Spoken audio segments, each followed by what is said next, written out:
Good evening, everybody, and welcome to the September 8th, 2021 meeting of the Anacortes Planning Commission. Staff can take roll. Roll has been taken, Mr. Chair. Thank you, sir. Has everybody had a chance to review the draft minutes of the August 25th meeting? Any additions or changes?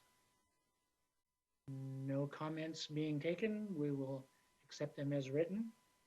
Is there any correspondence, Mr. Meismer? Mr. Chair, thank you. First of all, I would like to thank everybody for their patience at our last Planning Commission meeting with all the technical difficulties that we endured. And make note that the Floodplain Management Code public hearing remains continued, awaiting a report from our consultant on sea level rise and what that means to Fidalgo Island. And we expect that fairly soon, so hopefully we'll bring that forward at the end of this month. Thank you, Mr. Chair. Thank you. Tonight we're considering new business, a public hearing for SDP 2021-0001, MJB Property Shoreline Clearing and Grading Permit. Do we have a staff report? I would like to introduce myself. I'm Emily Morgan, senior planner with the city. I've been here since November, but haven't had the opportunity to present to you all. So here's the first project. I'll go ahead and share my screen. I do have a PowerPoint to kind of go over the highlights. Let's see how this goes.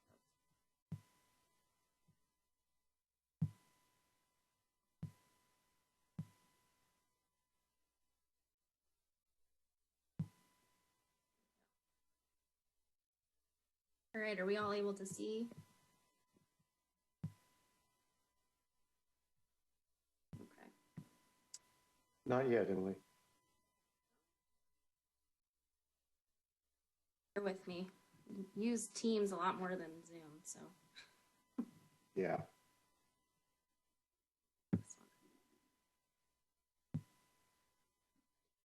There we go.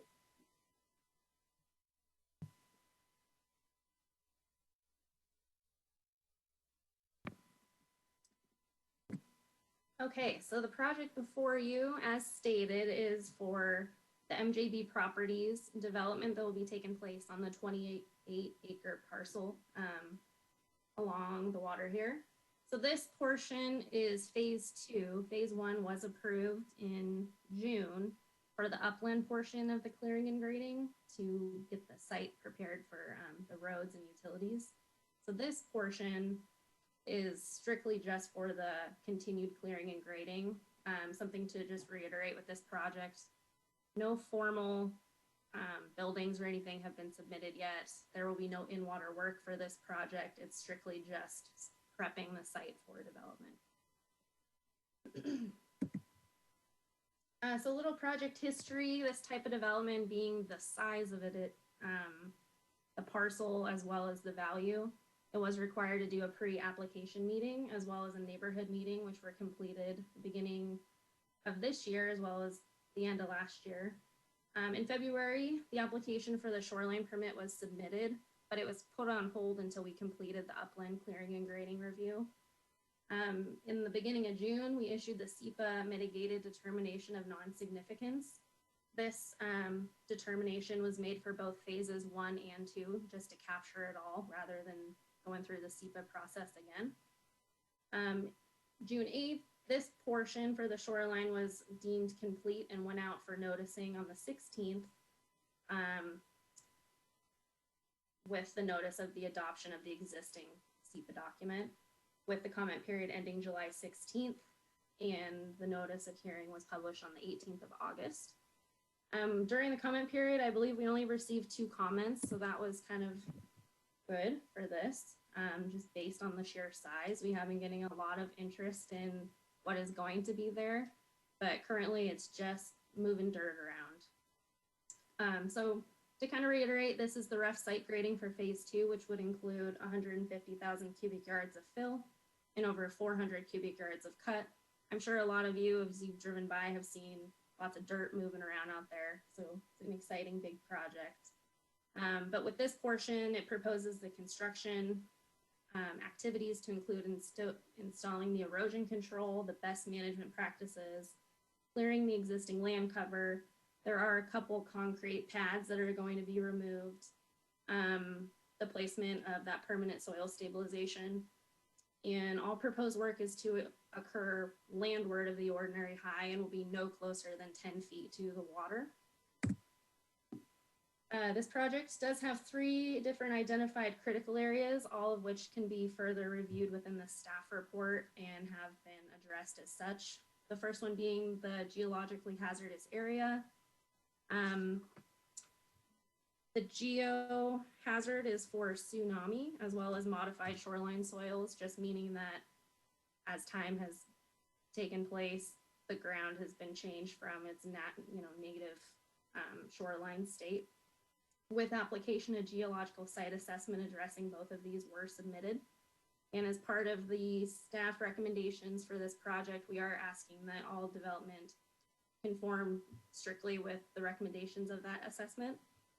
The second, the fish and wildlife conservation habitat area. So all of the habitat found on this site is actually waterward of the ordinary high, which includes the smelt, the herring spawning, and shellfish. And again, once we start moving further along with this development and when work is proposed waterward of the ordinary high, staff is going to be requiring a revised habitat assessment that looks closer at these. But currently we did receive one, and for this purpose, it was adequate, that there's no net loss of ecological function. And the third one is FEMA. So most of the upland work is actually located outside of flood hazard. They recently did an amendment to the firm mappings with FEMA to change that.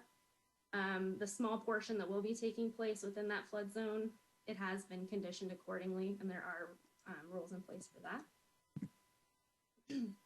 So again, based on the project, it is considered a shoreline substantial development permit, so it was not considered exempt from that.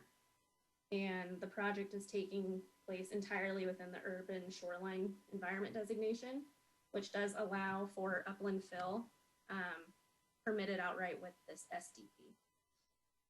So kind of, as I have here, some key points. All the work will occur landward of the ordinary high. The urban shoreline environment allows for the placement of upland fill. There's no anticipated loss of ecological function. And all the material will be brought in from an upland off-site source.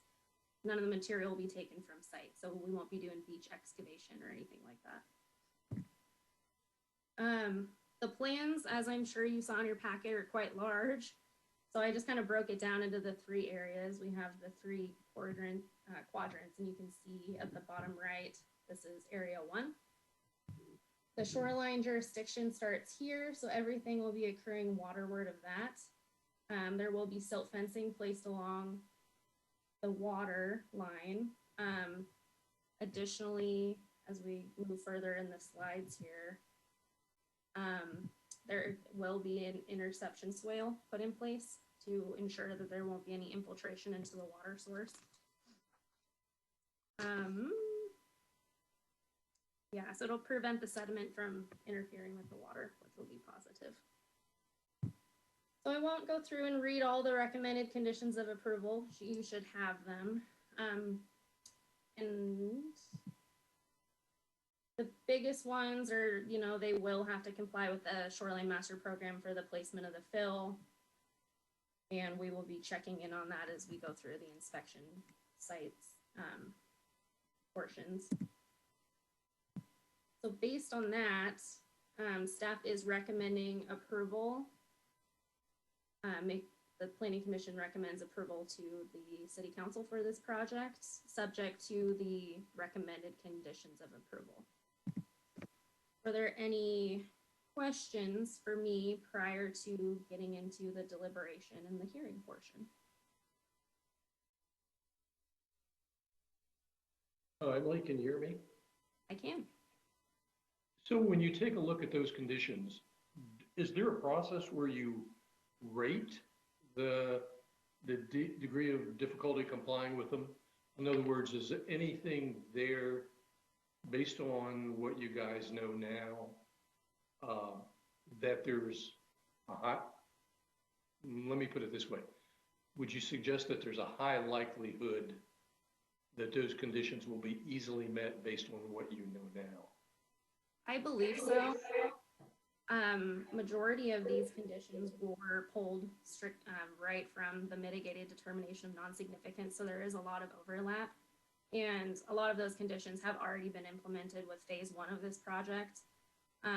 Staff has been out on site, has seen the, fencing that's been put up and the compliance with these. Oh, as with any project, we can condition it and, try to follow it as best as possible to make sure that all the conditions are being followed. However, if we do stumble across something that is out of compliance, then we have kind of the teeth to do something about it. In working with this developer, they really are trying to do the right thing. Right. And have been, very open to staff's recommendations, as well as corresponding closely with us to make sure that things are being done not only well, but correctly. Okay, thanks. Okay.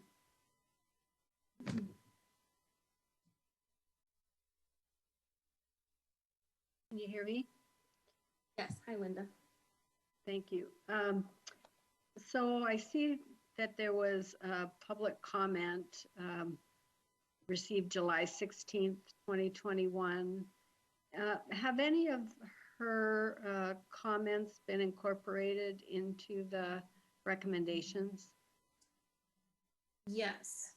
So again, well, to some extent, so the buffer, this work is allowed to take place within the buffer. So we can't really condition it that way because a big portion of this project is to, prep the site for development, which would allow for building within that area. And as far as implementing the new shoreline master program regulations, we can't enforce conditions that in code that is not codified. So that's a hard one. But I will say that once we start, because again, this is just kind of the tip of the iceberg for the site development. So once the new shoreline program, or the new shoreline master program is adopted, all the new shoreline permits will have to be in compliance with that. She talked about a 2017 shoreline master plan regulations instead of the 2010. And in your report, you say that it complies with the 2010. So my question is, I don't really know what's the difference between the two and why doesn't it comply with the later? So it is not codified. The 2017 has not been formally adopted yet. The city were in the process of updating our shoreline master program, and it was started in 2017. So that's kind of the first draft of the new regulations, but they have not been adopted as of yet. So we cannot enforce things that haven't been adopted yet, if that makes sense. So at the time, or right now, the only shoreline master program we have in place is the one from 2010. Okay, thank you. You're welcome.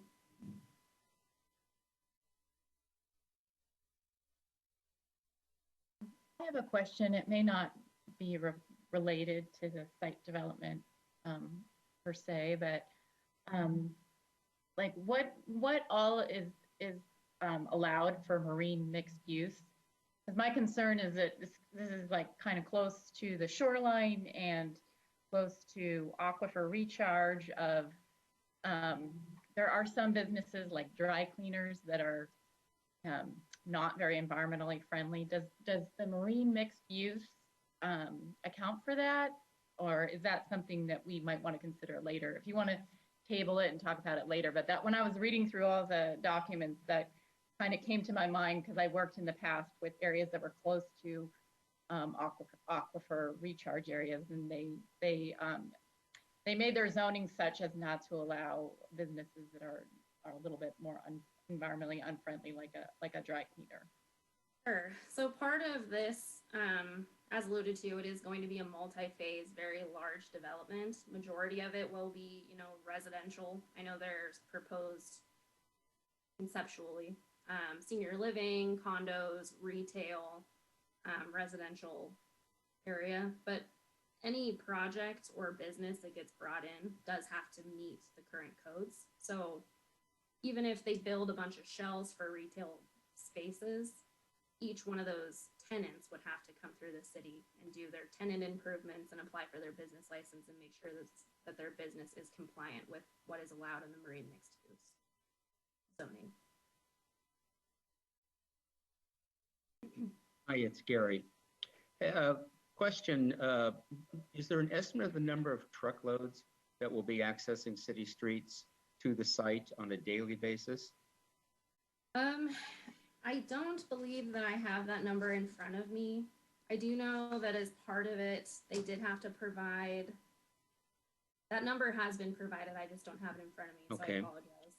And then the second question is, do they have what's called a dust and dirt plan to protect surrounding residential and commercial buildings from dust and dirt raised on the site?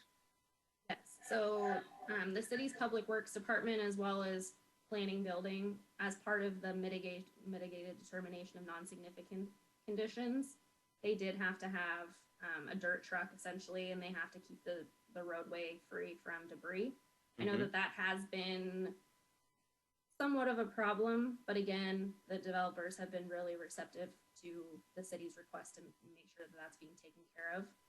There's also been water trucks out there that are trying to keep the dust down. Yeah, I have not seen the water trucks, but it's good to hear that they're there. Thank you.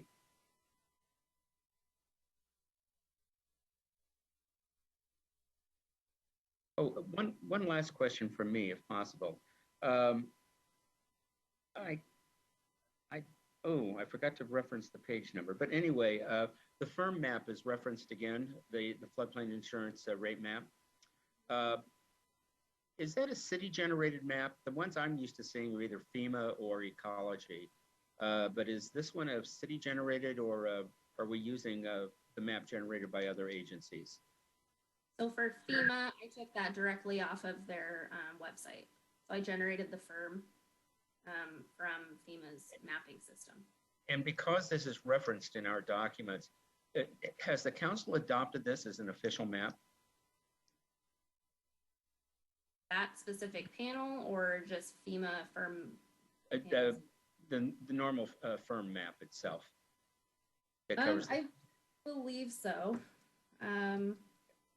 Don, do you have an answer for that? Absolutely, Emily, Mr. Chair. So yes, the council has adopted the firm maps, the latest ones through FEMA for 2003. We're still waiting on them to update their maps for Skagit County as a whole.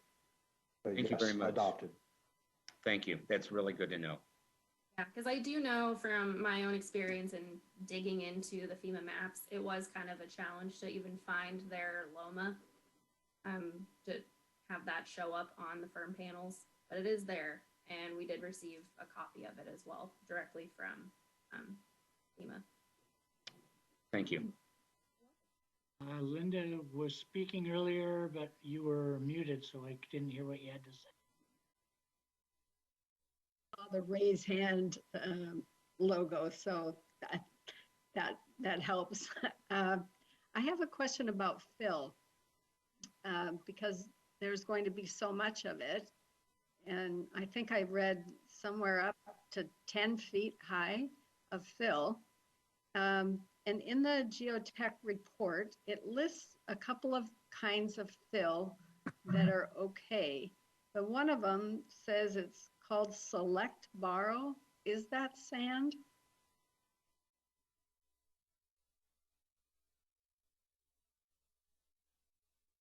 I don't know. Jimmy, I did see you're on here. Do you have any comment on that? Sure, I'd be happy to answer the question. Can you hear me for the record? Go ahead and introduce yourself really quick. And hi all, my name is Jimmy Blaze. I work for MJB Properties and have been kind of managing this project throughout the last 12 years. So the fill is what's called a gravel borrow or select borrow. It's a mix of sand and some rock that's normally about 1.5 inches to 2 inches thick and smaller. And then from the fill standpoint, we're laying it in at about 6 inches in depth, then compacting it as we go. And for the earlier question, we're bringing in approximately 100 truckloads a day right now. And Emily, to correct the earlier slide, and sorry for going on, but the phase 1 was about 100,000 cubic yards. Phase 2, which we're dealing with here today, is about 50,000, so 150 in total. So thank you for the time. Just to follow up, so I did see that there was the gravel, what was called the gravel bottom, and I saw the select bottom, but then I think in the SEPA questionnaire, I think it talked about using some pavement as part of the fill. Is that going to be used also or no? No, there's no pavement as part of the fill. There's a pavement section that goes on top of the fill after we're done filling. But no, there's no pavement included in the fill. Okay, thanks. You're welcome.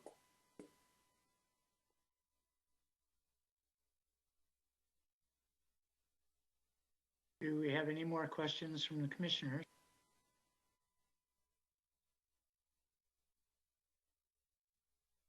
If not, we will open the public hearing. Do we have any presenters or questions from the public? Mr. Chair, I do have 2 people with comments from the public. First one will be Kathleen Lawrence Flanagan, and I will give her allowance to speak momentarily.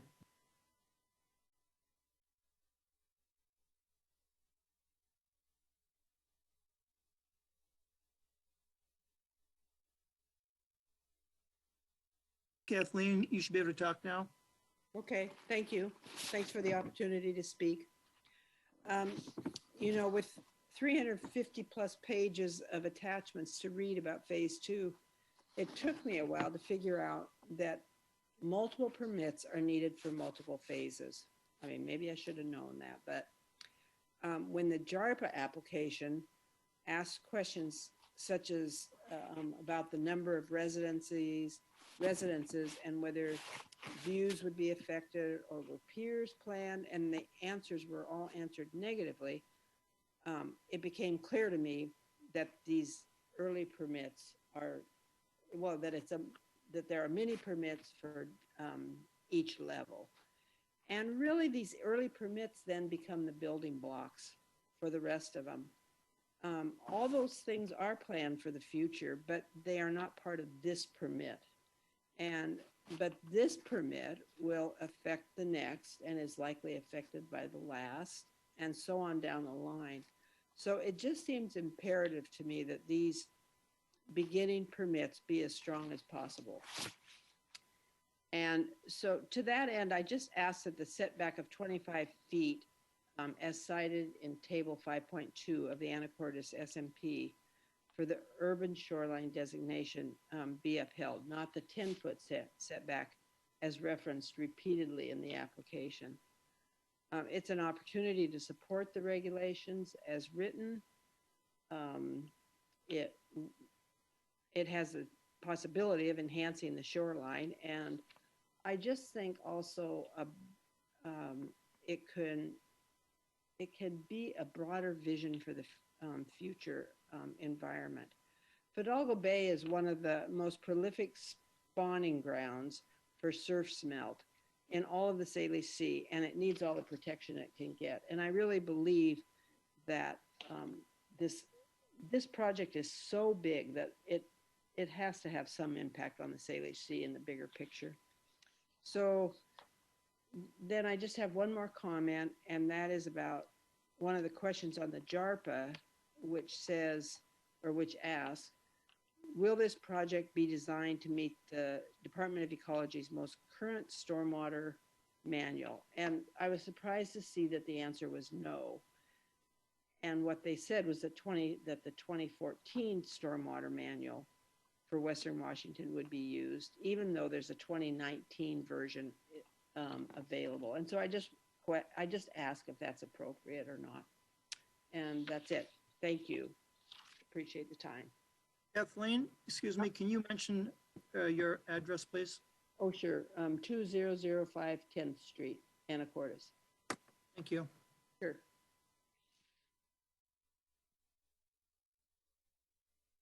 Thank you, Ms. Flanagan. Any other presenters or questions?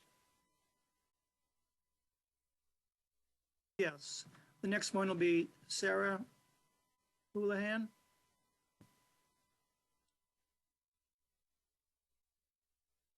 And Sarah, you should be able to speak. Good evening, Commission.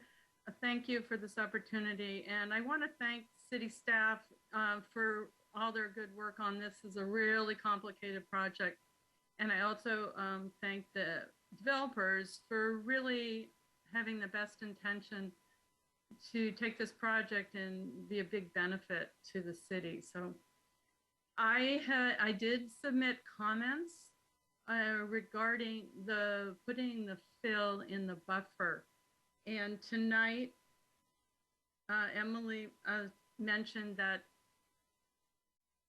bringing the fill was allowed within the 25-foot buffer. And that is, I'm not sure if that is actually written that way in the Shoreline Master Program. So I would recommend the commission to really look at this. As the previous speaker noted, Fidalgo Bay is just an amazing shoreline habitat, and so much so that the Department of Natural Resources designates the southern part of it as an aquatic reserve, where there's a lot of documentation of the surf smelt. And so we have this opportunity to really improve the shoreline, and bringing fill in and even putting the silt fence just 10 feet from the water line is inadequate in my opinion. So I hope you would consider that. I do thank the staff, I guess, for looking at that habitat report that did not include surf smelt. They're really important species. They're forage fish that supply the food chain all the way up into the orcas. So hopefully there will be a new habitat report as we get closer. And basically, this is a building block for the improved shoreline, where hopefully we can reduce bulkheads and really make this a great improvement for people and the animals and the habitat that's so important to our community. Thank you. Sarah, Thank can you you. also give me your address, please? Okay, thank you. 1511 38th Street, Anacortes.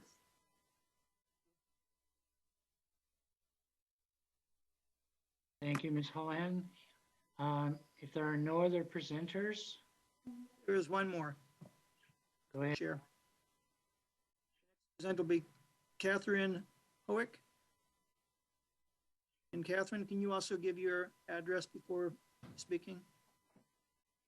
Yeah, can you hear me? Yes. Okay, great.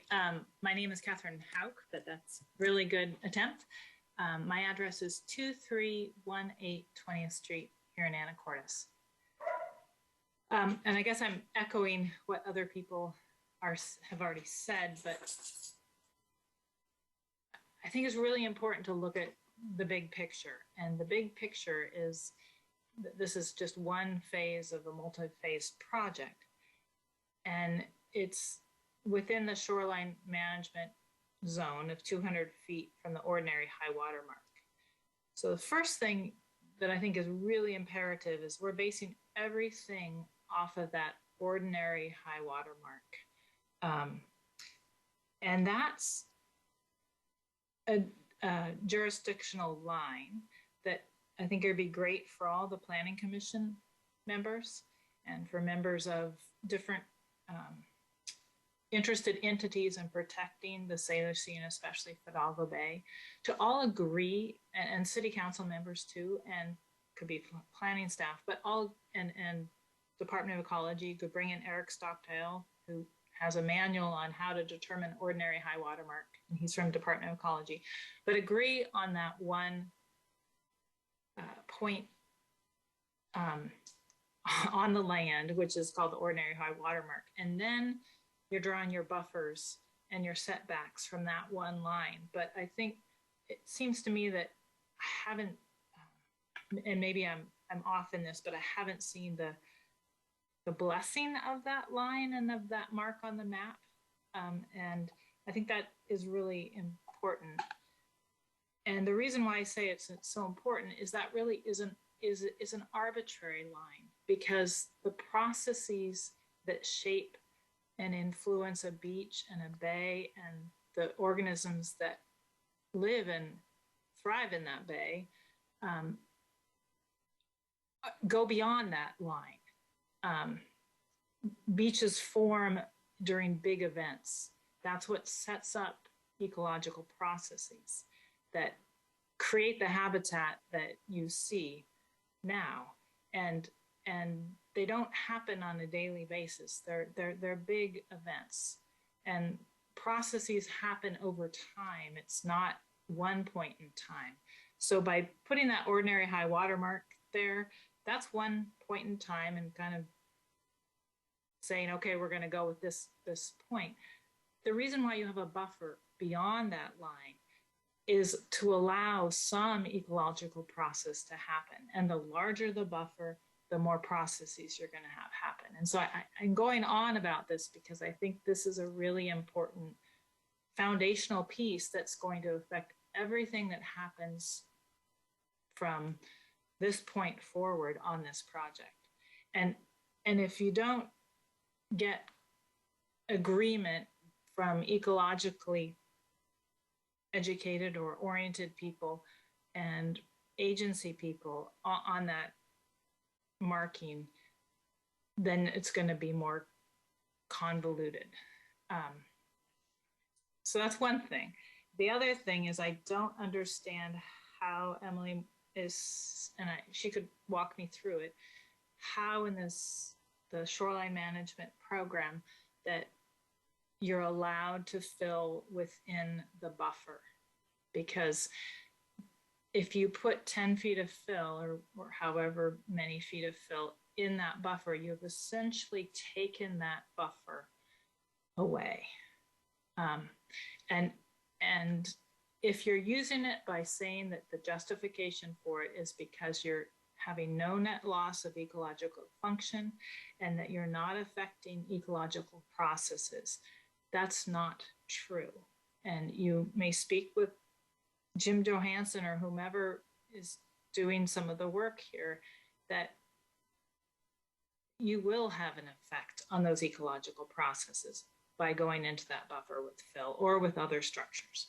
So if that's the way that you're saying that you can fill is allowed in that 25-foot buffer, you're going to have to really explain that well to me. And I could go on, and I really appreciate you spending this time and bringing this project in forward, and with the idea of trying to do it in a really great way for this community. And so I think Fidalgo Bay is a really important part of this community. It's an important part of the region, and it deserves our thorough review and respect, and figuring out how to make it work. So thank you for your time, and that's all. Thank you, Ms. Hauk. Are there any other individuals wishing to present at this time? Yes, there is one more, Mr. Chair. His name is Wayne, and I will allow him to talk. Wayne, can you state your full name and your address, please? Yeah, my name is Wayne Hughesby. I'm at 3318 West 2nd Street. Go ahead.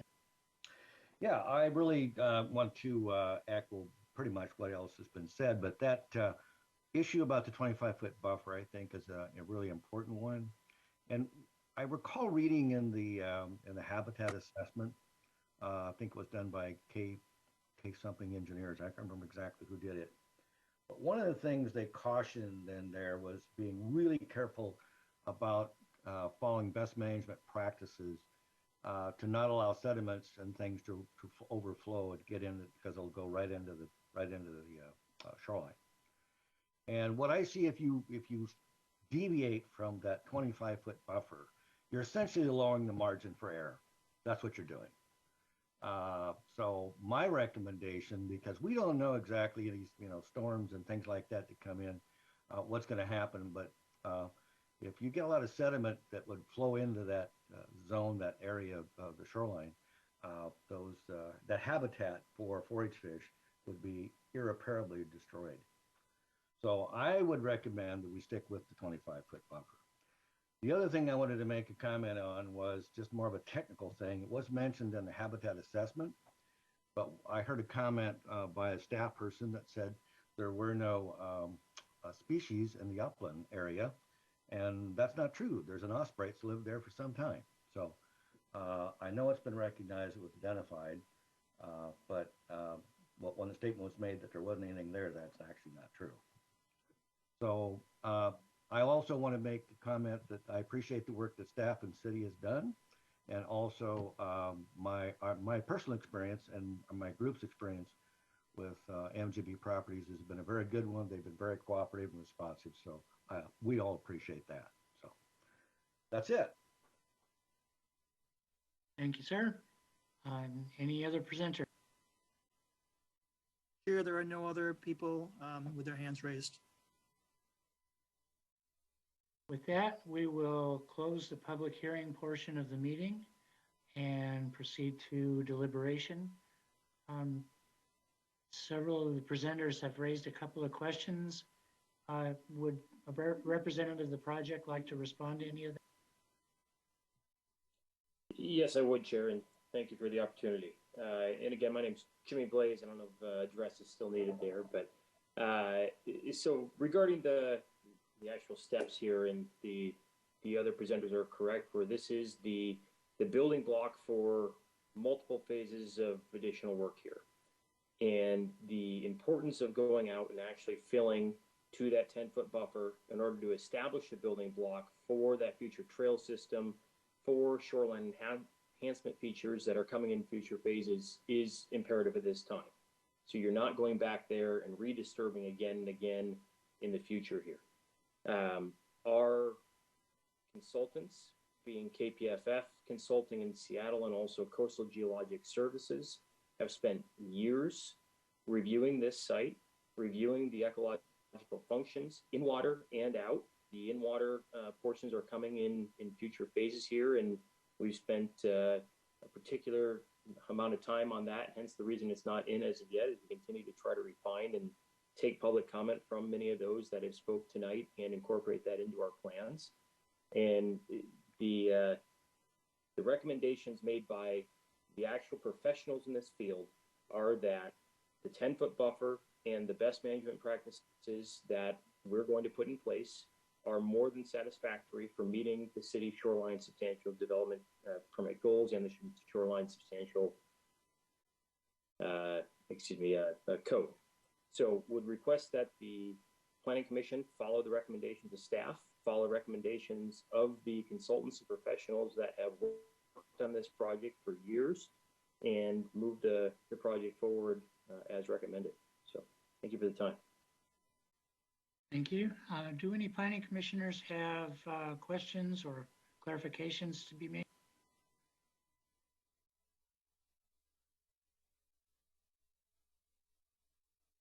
Would like, I can provide some clarification as far as the project and how the Shoreline Master Program directly applies to it. Because I know that there was a lot of conversation regarding the 25-foot buffer. Based on section 9.7 for the fill, that the chapter that directly speaks to fill within, you can actually place fill waterward of the ordinary high if you do the conditional use permit. But again, in this case, it's only going to be landward. Policy 9.7.2 does state that fill landward of the ordinary high watermark should be permitted when necessary to support permitted uses. So in this case, The placement of fill is a permitted use. The proposal that will be coming is going to be a permitted use. Staff, the city is not going to allow a project to move forward that wouldn't meet the intent and the requirements of the SMP. Additionally, this project did go out for multiple rounds of comments, which was provided to different state and federal agencies as far as, Fish and Wildlife and Department of Ecology, Department of Natural Resources. And other than the one comment from Ecology talking about cleaning up the site from when it was a mill years ago, we didn't receive any concern over what's proposed. To kind of circle back a little bit, phase 1 of this project did include the stormwater facility. I know that's been a big topic of concern and curiosity, and the city's public works department did work closely and has approved that system that's going to be implemented. And yes, the osprey nests, those don't show up directly on the city's mapping system, our critical areas mapping. So when I was saying that there's nothing in the upland portion, I realize that they are there, and we have conditioned this project accordingly to not, interrupt their nesting season. Thank you. Thank you. And Ms. Ruther, I think you had a comment earlier. Could you comment? The first person who commented said that the development would go according to the 2014 stormwater manual versus the 2019. Can you explain why? Hasn't been updated yet. So it's not adopted. Is the city hasn't adopted the most recent one? That is slightly out of my wheelhouse, only because Public Works, they're the ones who directly implement that and review for stormwater. I don't know if Don or Jimmy, you have an answer to why it's not the 2014. Mr. Measer. Thank you, Mr. Chair. Yeah, no, the city has not adopted the 2019 yet. We're still working on the 2014. Okay. So we're with the stormwater. Not only does our Public Works department review and approve, we also, on a project of this size, have third-party review by Gray and Osborne engineers out of Seattle. I know, but I do get that stormwater is going to be a big one because you're so close to the shoreline, and you're close to a critical aquifer. It would be nice to know that best practices are used, not more outdated ones. That would be a concern of mine. I mean, I feel like the buffer has been noticed, and it is what it is. Like they came in and that, but I don't know. And maybe in the future when we get over the nitpicky things, that was my initial comment about businesses that are more polluting. That's my concern too. This is a pristine area, and I would love to see, it more a vital part of our city. There are certain, as I know when I've worked with areas that are close to critical areas, you don't want to have certain businesses around that. So maybe that could just be kind of put on the agenda to discuss, whether it's zoning restrictions or whatever, to kind of just make sure that it is designed in a way that cognizant of how important it is environmentally, as well as adding to, the community. Mr. Chair. Correct. Thank you, sir. Hey, I think the majority of the public comment is their concerns over the 25-foot setback and going to a 10-foot setback. And I think Emily did a very good job of kind of clarifying that for me. I believe I heard her say that what MJB is asking for is within the current regulation. And so staff's recommendation is based on that. I think that what's additionally an important point to make here, though, is that this is a building block effort, right? And just like building freeways in California where people are born, build, and then die, and it takes forever for these things to ever happen. My concern now is that as we continue to go through this process with a 2010 regulation that's in the docket for updates, with a 2014 document that's in the docket for update, that in the process of MJB going through the developmental stages, going for future permits, that we either delay, we make a decision, or something happens to kind of, impact the final project. And I'm just wondering if perhaps for Mr. Meismer, is there going to be a process to ensure that we don't get ourselves into a corner, right? We don't say yes to something today that we then somehow circumvent or delay or cause even more issue in the future. Oh, thank you, Mr. Raff. And I don't see any issues with that. As the Planning Commission knows, we're working on the update to the Shorelines Master Program. That will be coming back before you very soon. We've been working with the Washington State Department of Ecology for a couple of revisions on that. As far as the stormwater manual, we should have the 2019 adopted in 2022. And I believe that our stormwater permit allows us that length of time. We should also have our Shorelines Master Program updated and adopted in 2022. And with those amendments that we have, I don't see anything that's going to, in my mind, trigger issues as we move further along. And then, as we talk about the various businesses that, may be located in this area, and to Ms. Ruther's point, we're very cognitive of businesses such as, dry cleaners and things like that, and the impacts on the environment. And so before something like that would be allowed to go in, they'd have to meet all the guidelines of Skagit County Health Department and the Washington State Department of Ecology. Thank you. Thank you.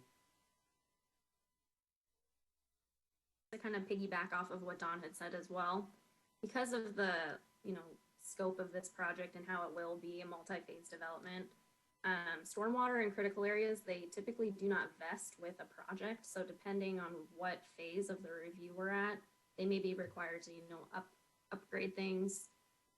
So, those, just by adopting or approving this phase of the project doesn't mean that this is what seals in what codes we use for the future. So just to make that clear as well.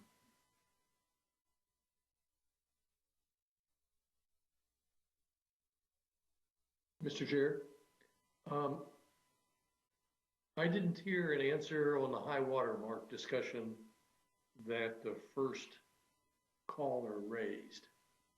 And so I'm a bit confused. Is there an issue with the definition of the high water mark that we're using, or how do we address that? Mr. Chair, if I might. Please, Mr. Meisner. Thank you. So on past projects, not quite as large as this, but similar, we have coordinated the marking or flagging of the ordinary high water mark with the project biologist and the Department of Ecology. And that's something that we could certainly do here. We could give our Department of Ecology rep a call and say, hey, can you come out and verify the ordinary high water mark? And I'm sure Mr. Blaze would have no problem with that as well.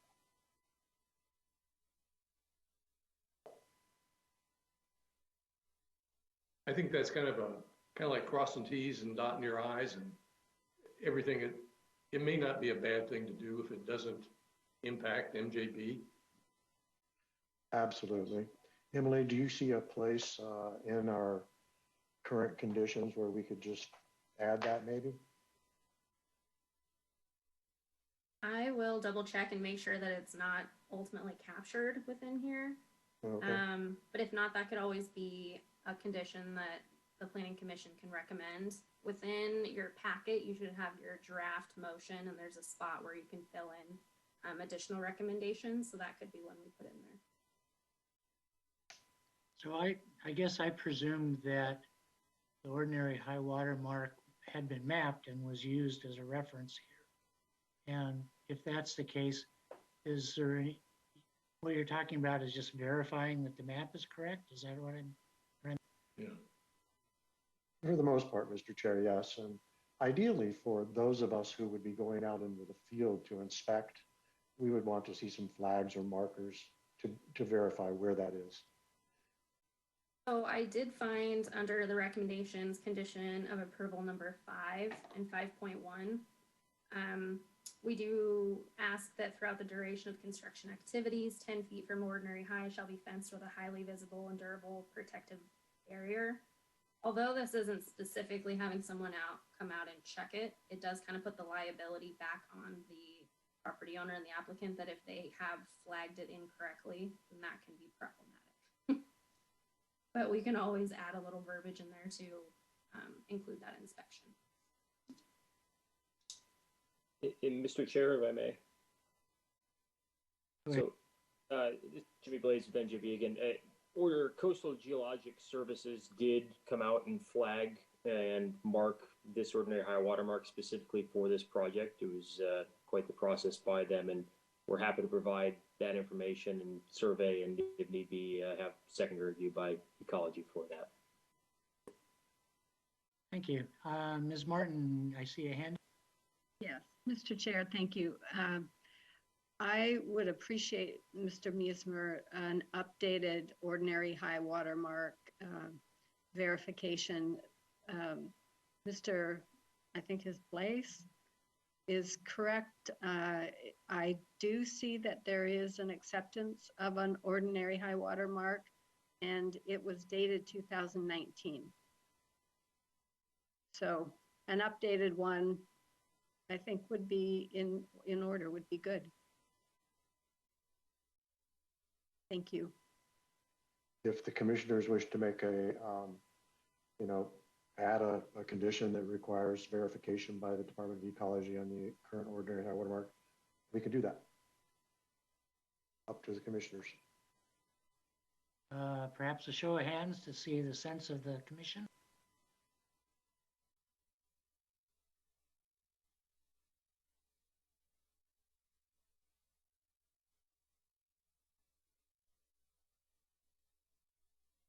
You're muted, Mr. Chair. Sorry, it looks like we're split here.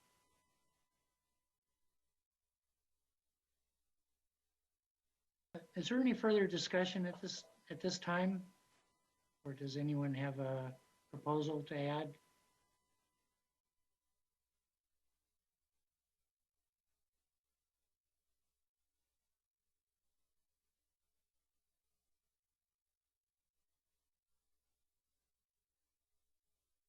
So Ms. Martins, you're proposing that the conditions be changed to ask for an additional verification of the high water mark, a current one? Yes, I don't think it would hurt at all to have a current, especially with whatever is happening with climate change. It definitely, the high water mark could have changed.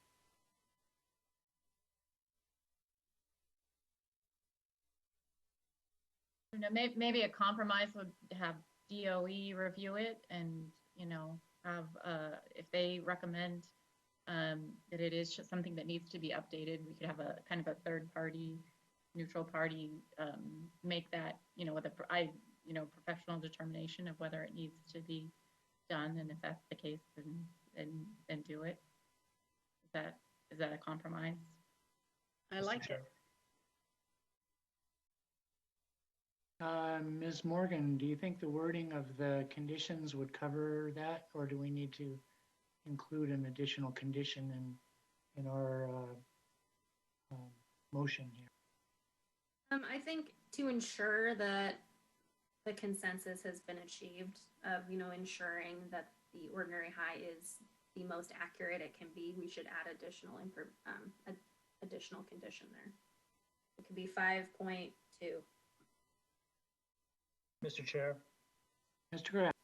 if did I understand Mr. Blaze correctly that he said that coastal surveying may have remeasured the high water mark within the last, 12 months?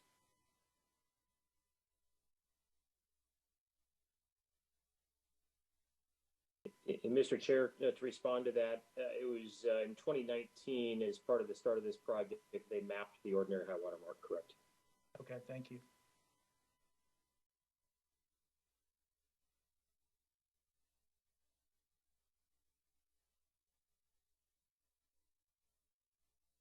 Mr. Mullin?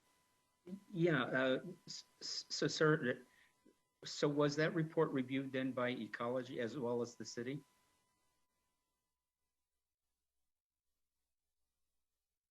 And again, Mr. Chair, if I may, it was sent into the city, and ecology had the opportunity to review and respond and comment as part of the city's open public comment and review period in the comments received. It was not specifically sent to them outside, though. Okay, but was there an issue raised? No, there was not. Thank you. Mr. Meismer, staff, is there a cost that goes into redetermining or remeasuring the high water mark? And if so, who's responsible for that?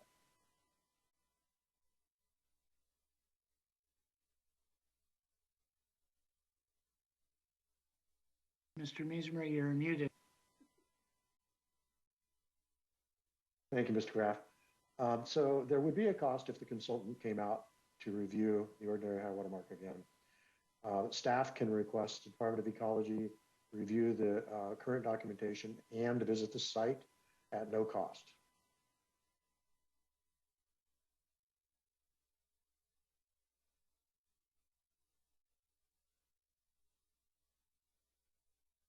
Is there any? Yeah, a follow-up on that. It was done 2 years ago. Are we making an assumption something has changed radically in 2 years or different in 2 years? Or are we trying to make an assumption to project to the future that something's going to change in the next 5 years? It's unclear why this documentation, which has been reviewed, doesn't seem to meet the standard currently. If I may, Mr. Chair. Go ahead. So I don't think necessarily that it may not meet the required criteria biologically. I think really what it boils down to is having the Department of Ecology as a third party take a look at the ordinary high water mark and just verify that in fact it is correct. And like I say, we've done that on several different projects, and it doesn't cost anybody anything, and it doesn't necessarily take any extended length of time. Department of Ecology is usually very reactive and comes out and takes care of things. I guess in my opinion, that addresses the comment made earlier and covers the requirement. Are there any other further questions or issues with?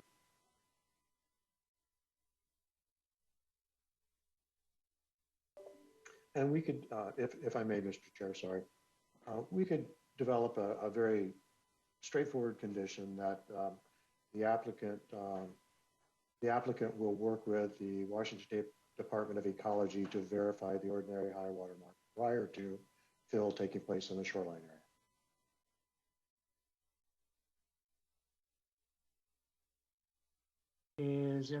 Are the commissioners comfortable with that proposal? And I'm inviting a motion at this time. Well, yeah. Excuse me, can you repeat exactly the way you said that again, please? The applicant will work if it's possible. I'll try.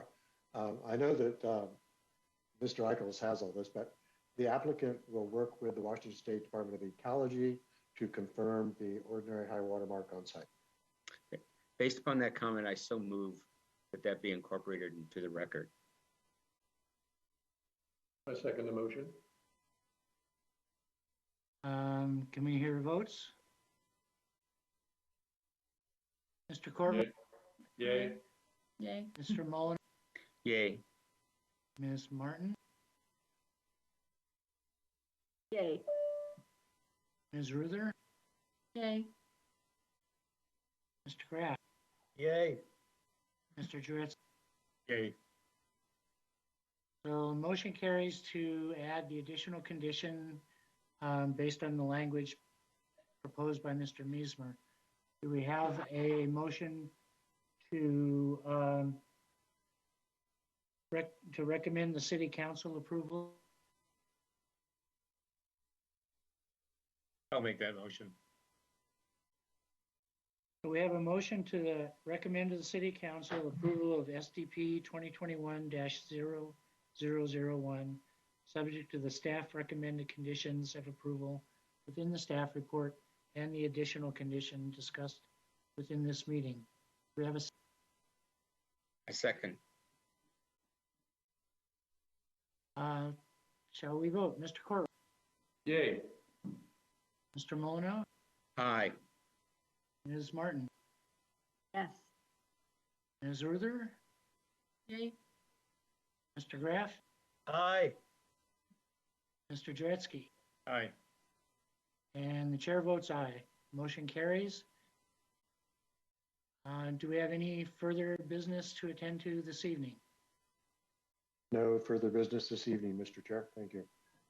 Do any commissioners have any other items of discussion from old business that we want to continue from previous meetings? None being heard. We will close out the meeting of September 8th of the Planning Commission, and with thanks to all the participants. Thank you all. Good Thank night. you. Thank you.